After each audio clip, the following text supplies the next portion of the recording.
Hello दोस्तों, स्वागत है आप सभी का आपके अपनी यूट्यूब चैनल मैथ्स वाटिका में। दोस्तों मैं हूं रुपेश यादव और इस वीडियो में हम लोग मैथमेटिक्स के कुछ वैसे कॉन्सेप्ट को देखने वाले हैं जिसका जानना आप सबके लिए बहुत ज़रूरी है। तो आइए सीधे आपको ले चलते हैं उन कॉन्सेप्ट के ऊपर और शुरू करते हैं आज के सेशन को। शुरू का जो यहाँ पे 4 कॉन्सेप्ट है ना, वह आपका अभाज्य संख्या यानी कि प्राइम नंबर से रिलेटेड है। तो आइए सबसे पहले हम लोग यही जानते हैं कि प्राइम नंबर हम लोग किसको बोलेंगे। प्राइम नंबर, इसी को हिंदी में हम लोग बोलते हैं अभाज्य संख्या। जैसा कि नाम है अभाज्य, यानी जिसमें किसी से भाग न लगे उसी को हम लोग अभाज्य संख्या बोलते हैं। इसका पूरा डेफिनेशन है कि जो संख्या स्वयं और एक के अलावा और किसी से न कटे वह अभाज्य संख्या कहलाती है। जैसे पहला अभाज्य संख्या है 2 और 1 के अलावा और किसी से नहीं कटता है तो इसको हम लोग अभाज्य संख्या बोलेंगे। 3 और 1 के अलावा और किसी से नहीं कटता है तो 3 भी आपका अभाज्य संख्या कहलाएगा। उसी तरीके से 5 और 1 के अलावा और किसी से नहीं कटता है तो 5 भी अभाज्य संख्या। 7 और 1 के अलावा और किसी से नहीं कटता है तो 7 भी अभाज्य संख्या। 9 अभाज्य संख्या नहीं होगा क्योंकि 9 जो है वह 9 और 1 के अलावा 3 से भी कट जाता है, तो इसलिए यह अभाज्य संख्या नहीं होगा। तो यह अगर अभाज्य नहीं है तो फिर क्या कहलाएगा, तब यह भाज्य संख्या होगा। तो 9 क्या है, भाज्य संख्या। जो संख्या स्वयं और 1 के अलावा अन्य किसी से भी कट जाए वह कहलाता है भाज्य संख्या। अब एक कॉन्सेप्ट और आपको यहाँ पे समझना है, ध्यान से समझिएगा। जो भी भाज्य संख्या होगा ना, उसका कम से कम और अधिक से अधिक 2 गुणनखंड होगा। 2 गुणनखंड कहने का मतलब उसको काटने वाली संख्या कम से कम और ज़्यादा से ज़्यादा 2 होगा। जैसे 2 को देख लीजिए, 1 काटेगा और 2 काटेगा, यानी इसके गुणनखंड का संख्या अधिकतम और न्यूनतम कितना आया, 2 आया। 3 को देखिए, 1 काटेगा और 3 काटेगा, मतलब कोई भी अभाज्य संख्या होगा ना, उसके न्यूनतम और अधिकतम दोनों कंडीशन है। न्यूनतम और अधिकतम गुणनखंडों का संख्या कितना होना चाहिए, 2 होना चाहिए। यही कारण है कि 1 को हम लोग अभाज्य संख्या के श्रेणी में नहीं रखते हैं, क्योंकि 1 का गुणनखंड केवल 1 मात्र है। इस वजह से 1 को अभाज्य संख्या के श्रेणी में नहीं रखा जाता है और भाज्य संख्या भी इसको नहीं बोलेंगे, क्योंकि भाज्य संख्या तो वह होता जो स्वयं और 1 के अलावा भी अन्य किसी से कट जाता। तो 1 न तो भाज्य है और न ही अभाज्य। उसके बाद अगला है 2, तो 2 हो गया अभाज्य, 3 अभाज्य, 4 पहला आपका भाज्य संख्या है। 1 न तो भाज्य न ही अभाज्य, 2 क्या है, अभाज्य, 3 क्या है, अभाज्य, 4 क्या है, 4 जो है वह पहला भाज्य संख्या है। ठीक है, 4 जो है वह 4 और 1 के अलावा 2 से भी कटता है, तो स्वयं और 1 के अलावा भी अन्य किसी से कट रहा है, इसका मतलब कि यह भाज्य संख्या है। तो 4 आपका पहला भाज्य संख्या है, जबकि 2 पहला अभाज्य संख्या है। ठीक है, अब और आगे देखिए, पूरे नंबर सिस्टम की बात करें, यानी 1 से लेकर के अनंत तक के संख्याओं की अगर बात करें, तो पूरे नंबर सिस्टम में 2 ही एकमात्र ऐसा अभाज्य संख्या है जो कि सम है, क्योंकि इसके अलावा बाकी कोई अगर सम होगा तो उसको 2 से कटना पड़ेगा, और 2 से कट गया उस केस में वह आपका अभाज्य नहीं होगा। तो पूरे नंबर सिस्टम में एकमात्र ऐसा संख्या 2 है जो कि सम भी है और साथ में अभाज्य भी है। बाकी कोई भी संख्या अगर अभाज्य होगा फिर वह सम नहीं होगा, और अगर सम होगा तो वह आपका अभाज्य नहीं होगा। अब आइए चारों जो यहाँ पे कॉन्सेप्ट है उसको क्लियर करते हैं। पहला है 2 पहली अभाज्य संख्या है, सही बात है ना। 2 एकमात्र सम अभाज्य संख्या है, इस कॉन्सेप्ट को भी हम लोग समझ चुके हैं। 2 क्या है, एकमात्र सम अभाज्य संख्या है। 4 सबसे छोटी भाज्य संख्या है, और 1 न तो भाज्य है और न ही अभाज्य है। यह चारों पॉइंट आपका क्लियर हो चुका है। अब आगे देखिए, कभी कभी क्वेश्चन में ना आपसे यह भी पूछ देता है जुड़वा अभाज्य संख्या, यानी कि ट्विन प्राइम नंबर। ठीक है, क्या पूछा जाता है आपसे कि जुड़वा अभाज्य संख्या किसको बोलेंगे। तो जुड़वा अभाज्य संख्या बोलते हैं जिन अभाज्य संख्याओं के बीच में 2 का अंतर, जैसे देखिए 5 और 7 के बीच में कितना का अंतर है, 2 का अंतर, तो यह जुड़वा अभाज्य संख्या हो जाएगा। 17 और 19 के बीच में कितना का अंतर है, 2 का अंतर। तो जिन 2 अभाज्य संख्याओं के बीच में ना 2 का अंतर होता है वह कहलाता है आपका जुड़वा अभाज्य संख्या, यानी इसको हम लोग ट्विन प्राइम नंबर भी बोलते हैं। इसके अलावा एक नंबर सिस्टम का क्लास हम लिए थे जिसमें हमने पूर्ण संख्या बताया था, त्रिभुजाकार संख्या, सहअभाज्य संख्या, हर प्रकार की संख्या को वहां पे हम लोग देख चुके हैं। तो अभाज्य संख्या यहाँ से आपका क्लियर हो गया। आगे बढ़ते हैं। कभी कभी ऐसे भी क्वेश्चन पूछा जाता है कि 100 तक में कुल कितने अभाज्य संख्या होते हैं, तो 100 तक में कुल मिला के 25 अभाज्य संख्या है, 50 तक में कुल मिला के 15 अभाज्य संख्या है। ठीक है, आगे बढ़ते हैं। अगला जो पॉइंट है देखिएगा नंबर 5, नंबर 5 पॉइंट है, बोला है जीरो उदासीन पूर्णांक है। जीरो जो है वह उदासीन पूर्णांक है, यानी कि न्यूट्रल इंटीजर है। कहने का मतलब है कि जीरो पे कोई भी जो है आपका आवेश नहीं होता है, ना तो पॉजिटिव ना तो निगेटिव। जीरो ना तो पॉजिटिव होता है ना ही नेगेटिव होता है, इस वजह से जीरो को हम लोग क्या बोलते हैं, उदासीन इंटीजर बोलते हैं। अगला देख लीजिए, बोला है स्क्वायर फाइनाइट का जो मिनिमम वैल्यू होता है वह जीरो होता है।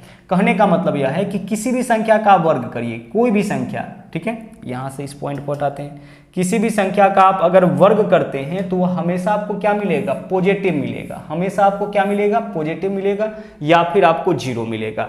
ठीक है, अगला है मॉडुलस। किसी भी संख्या का मॉड करिए, जैसे कोई नेगेटिव संख्या भी है, जैसे -a का भी अगर मॉड करेंगे तो यह कितना हो जाएगा, +a हो जाएगा।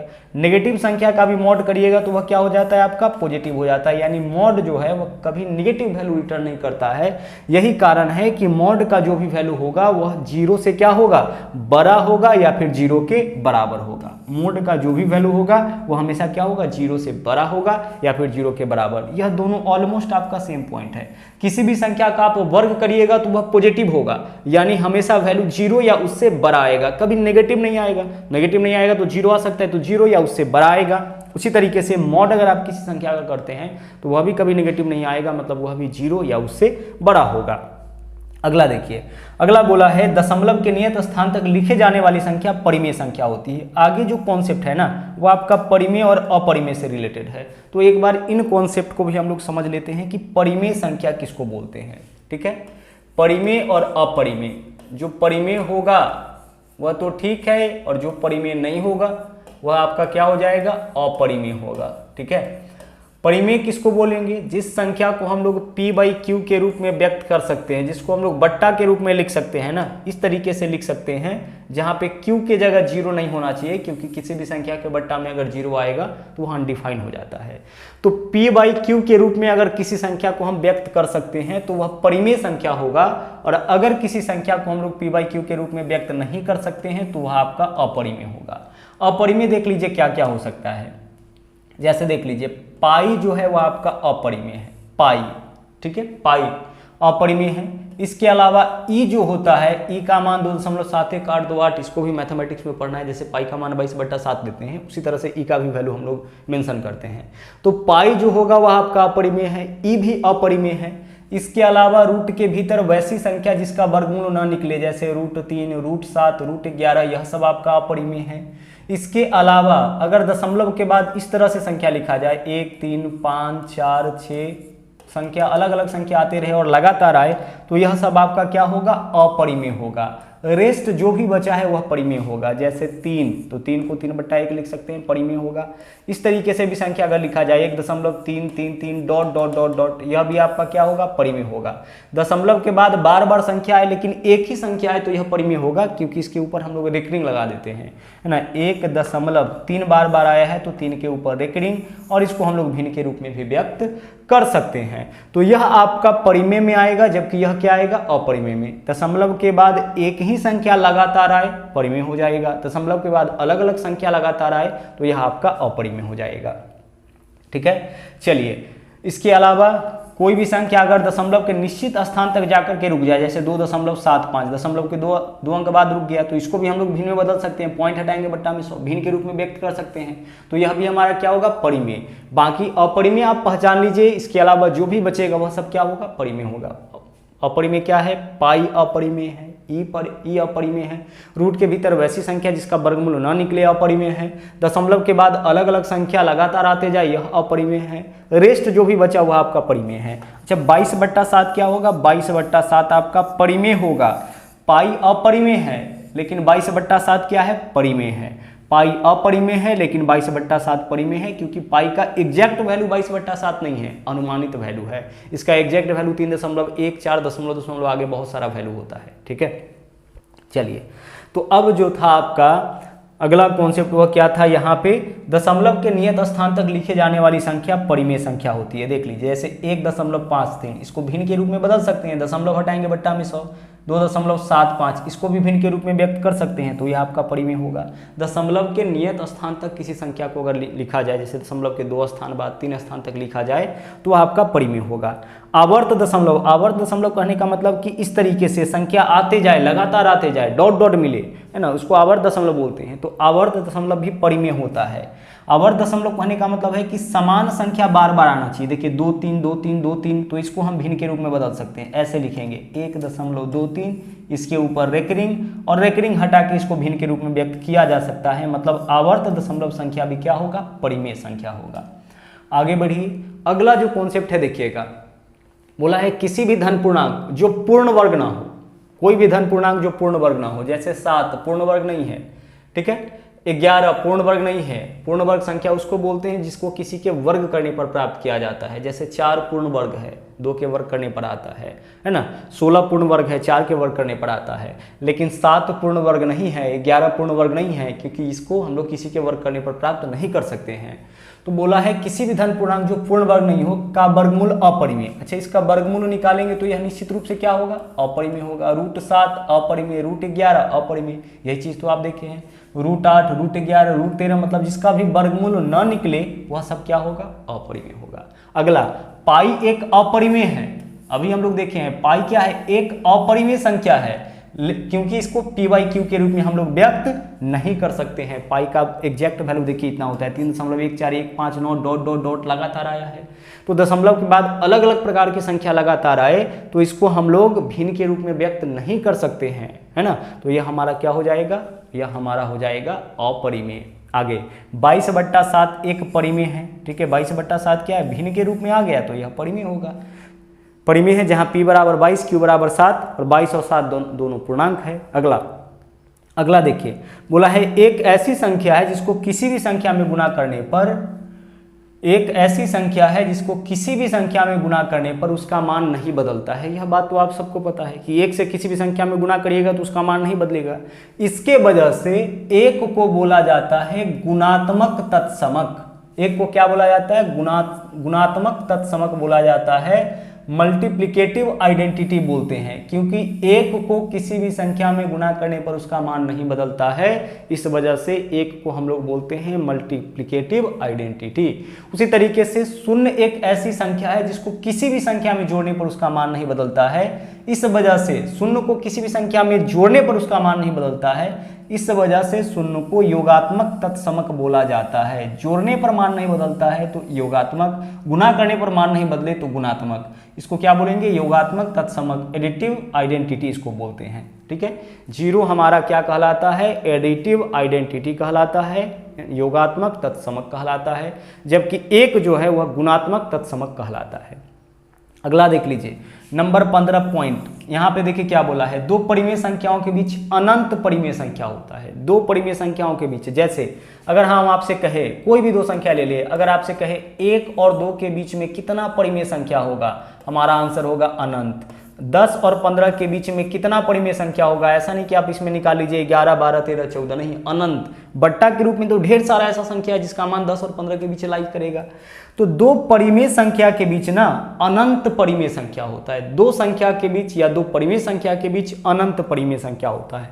अगला, 2 अपरिमेय संख्याओं के बीच अनंत। अच्छा देखो, 2 अपरिमेय संख्या के बीच भी, कोई 2 अपरिमेय संख्या ले लीजिए, उसके बीच में अनंत परिमेय संख्या हम लिख सकते हैं। जैसे कोई 2 अपरिमेय संख्या इस तरह से 1.756 डॉट डॉट डॉट इस तरह से संख्या आया, दूसरा 2.3154 9 डॉट डॉट डॉट, इसके बीच में देखिए ढेर सारा संख्या हम लोग लिख सकते हैं। यह दोनों अपरिमेय संख्या, इसके बीच में ढेर सारा हम लोग परिमेय संख्या लिख सकते हैं। तो यही बोला गया है कि 2 अपरिमेय संख्या के बीच में अनंत परिमेय संख्या होता है। कुल मिला के यह बात हुई कि 2 संख्याओं के बीच, चाहे संख्या परिमेय हो या अपरिमेय हो, उसके बीच में ना अनंत परिमेय संख्या होगा, ठीक है। एग्जाम में कई बार आपको कंफ्यूज करने के लिए इस तरह से क्वेश्चन दिया जाएगा कि 1 से 1000 के बीच में कितने परिमेय संख्या, और ऑप्शन में 999 भी होगा और आप 999 भी मार सकते हैं। ध्यान रखिएगा, 1 और 1000 के बीच में अनंत परिमेय संख्या होगा। आगे बढ़ते हैं, अगला देखिए नंबर 17 पॉइंट क्या है, एक परिमेय संख्या और एक अपरिमेय संख्या का योगफल और गुणनफल दोनों सदैव अपरिमेय होगा। आप एक अपरिमेय संख्या और एक परिमेय संख्या को जोड़िए या गुणा करिए, वह हमेशा अपरिमेय होगा। जैसे देखिए परिमेय संख्या कुछ भी हम ले लिए, मान लीजिए 5, और अपरिमेय संख्या हम ले लिए √7। अब इस दोनों को या तो गुना करिए या फिर इस दोनों को जोड़िए, दोनों ही केस में यह क्या आएगा, अपरिमेय आएगा। जब 5 में देखिए यह परिमेय संख्या, यह अपरिमेय संख्या, गुना करेंगे 5√7, अब यह जो वैल्यू आया वह अपरिमेय, यह वैल्यू आपका क्या है, अपरिमेय ही है ना, क्योंकि √7 है इसमें। यहाँ पे देखिए 5 + √7, तो 5 + √7 ही रह जाएगा, यह क्या है, यह आपका अपरिमेय है। ठीक है, जिसका वर्गमूल ना निकले वह अपरिमेय, तो यह आपका अपरिमेय हो गया। यही बोला गया है कि एक परिमेय और एक अपरिमेय संख्या को या तो गुना करिए या फिर जोड़िए, वह आपको क्या मिलेगा, अपरिमेय मिलेगा। ठीक है, चलिए नंबर 18 पॉइंट, जिस प्रकार दो पूर्णांकों का योगफल और गुणनफल सदैव पूर्णांक होता है, दो पूर्णांकों का योगफल और गुणनफल सदैव पूर्णांक होता है, उसी प्रकार दो परिमेय संख्याओं का योगफल और गुणनफल सदैव परिमेय होता है। कहने का यह मतलब है कि दो संख्या अगर परिमेय संख्या है, दो संख्या अगर परिमेय संख्या है तो उसको चाहे हम जोड़े या गुना करें, जो परिणाम प्राप्त होगा वह परिमेय ही प्राप्त होगा। जैसे कोई भी परिमेय संख्या आप लीजिए ना, 7 है, 8 है, उसको जोड़िए, 7 और 8 को जोड़िए 15, एक परिमेय प्राप्त हुआ। गुना करिएगा फिर भी परिमेय संख्या ही प्राप्त होगा, यानी परिमेय संख्या को जोड़िएगा तो परिमेय, गुना करिएगा तो भी आपको परिमेय संख्या मिलेगा। अगला पॉइंट देखिए क्या है, बोला है दो संख्याओं का गुणनफल और भागफल भी परिमेय संख्या हो सकता है और अपरिमेय संख्या भी। दो संख्याओं का, अच्छा कोई दो संख्या यहाँ पे लेने की बात हो रही है, कोई दो संख्याओं का गुणनफल और भागफल परिमेय भी हो सकता है और अपरिमेय भी। ठीक है, कोई दो संख्या हमें लेना है ना, तो उसका गुणनफल और भागफल परिमेय भी हो सकता है और अपरिमेय भी हो सकता है। ठीक है, चलिए अगला जो पॉइंट है बहुत ही ध्यान से समझिएगा, क्योंकि इसकी आवश्यकता आपको बहुत ज्यादा पड़ने वाली है। देखिए क्या बोला गया है, एक अंक वाली कुल मिला के 9 संख्या, पूरे नंबर सिस्टम में एक अंक वाला कितना संख्या है, 9 संख्या, 1 2 3 4 5 6 7 8 9। अच्छा, 2 अंक वाला कितना संख्या है, 2 अंक वाला कुल कितना संख्या, तो 9 पे आपको 1 0 डाल देना है। एक अंक वाला सीधे 9, 2 अंक वाला तो 9 के ऊपर 1 0 डाल देना है। 3 अंक वाला कुल कितना संख्या है, तो 9 के ऊपर 3 0 डाल देना है। अगर आपसे पूछा जाए पूरे नंबर सिस्टम में 4 अंक वाला कितना संख्या, तो 9 के ऊपर 3 0 डाल लीजिए। देखिए 4 अंक आपको इसको पूरा कर देना है, लेकिन शुरू में 9 रहेगा। 5 अंक वाला कितना संख्या है, तो 9 के ऊपर कितना 0 डालिएगा, 4 0 डालिएगा। यानी पूरे नंबर सिस्टम में 5 अंक वाला 90,000 संख्या है। पूरे नंबर सिस्टम की बात करें, 1 से लेकर के अनंत तक की बात करें तो 5 अंक वाला। 4 अंक वाला तो 9 के ऊपर कितना 0, 3 0 डालेंगे। 9 के ऊपर 3 0 डालेंगे ना, 1 2 3 4 5, हाँ जी 9। यहाँ पे हमने क्या बोला आपसे, 4 अंक वाला, 4 अंक वाला कुल कितना संख्या है, 9000 संख्या। आप नंबर सिस्टम में काउंट करके देख लीजिए, 4 अंक वाला जो भी संख्या है ना, वह कुल मिला के कितना है, 9000। तो 1 अंक वाला संख्या 9, 2 अंक वाला संख्या 9 पे 1 0, 3 अंक वाला संख्या 9 पे 2 0, 4 अंक वाला संख्या 9 पे 3 0। ठीक है, अगला बोला है कि किसी दो, नंबर 21 में चलिए, नंबर 21, किसी दो क्रमागत पूर्ण संख्याओं के वर्गों के बीच का अंतर उन संख्याओं के योग के बराबर होता है। कोई दो संख्या अगर क्रमागत है ना, तो उसके वर्गों का अंतर, कहने का मतलब 4 और 3, यहाँ पे दिया गया है 4 और 3, इसके वर्गों का अंतर आपको निकालना है ना। 4 और 3 के वर्गों का अंतर निकालना है, तो आप केवल इसको जोड़ दीजिए, इसके बराबर होगा। करके देख लीजिए, 4 का स्क्वायर 16, 3 का स्क्वायर 9, 16 में से 9 माइनस करिए, कितना होगा 7। क्रमागत संख्या जैसे 8 और 7 क्रमागत संख्या है, तो इसके वर्गों का अंतर कितना होगा, इसके योग के बराबर। 8 और 7 किसके बराबर, 15 के बराबर। किन्हीं दो क्रमागत संख्या लगातार आने वाली संख्याओं के वर्गों का जो अंतर होगा वह उन संख्याओं के योग के बराबर होगा। ठीक है, अगला देख लीजिए। अगला बोला है दो वर्ग संख्याओं का गुणनफल भी सदैव वर्ग होगा। अच्छा, दो संख्या अगर पूर्ण वर्ग है, दो संख्या अगर पूर्ण वर्ग है, जैसे 4 एक पूर्ण वर्ग संख्या, इसका वर्गमूल निकल जाएगा। 9 एक पूर्ण वर्ग संख्या, इसका वर्गमूल निकल जाएगा। तो इसका जो गुणनफल होगा ना, वह भी एक ऐसा संख्या आएगा जिसका वर्गमूल निकल जाएगा। देख लीजिए, 4 का वर्गमूल 2, 9 का वर्गमूल 3, 36 का वर्गमूल 6। कहने का मतलब कि दो पूर्ण वर्ग संख्या को अगर हम आपस में गुणा करें तो जो गुणनफल मिलेगा वह भी आपको पूर्ण वर्ग संख्या ही मिलेगा। क्लियर, चलिए अगला देखिए। पूरे नंबर सिस्टम में 1 2 3 ही ऐसा संख्या है ना, 1 2 3 ही ऐसा संख्या है जिसका योग जो है, पूरे नंबर सिस्टम में 1 2 3 ही ऐसा संख्या जिसका योग जो है इसके गुणनफल के बराबर है। देख लीजिए, 1 + 2 + 3 बराबर 6, 1 × 2 × 3 बराबर 6। कहने का मतलब है कि पूरे नंबर सिस्टम में 1 2 और 3 ही ऐसी संख्या है जिसका योग इसके गुणनफल के बराबर है। 1 + 2 + 3 बराबर 6, 1 × 2 × 3 बराबर 6। ठीक है, चलिए आगे बढ़ते हैं। तो कुल मिला के आपका इतना ही कॉन्सेप्ट था, कुछ बहुत ही बेहतरीन कॉन्सेप्ट आपको इस वीडियो के माध्यम से बताया गया है। आज के लिए इतना ही, वापस मुलाकात होगी अगले दिन फिर से एक नए कॉन्सेप्ट के साथ। थैंक यू, जय हिंद।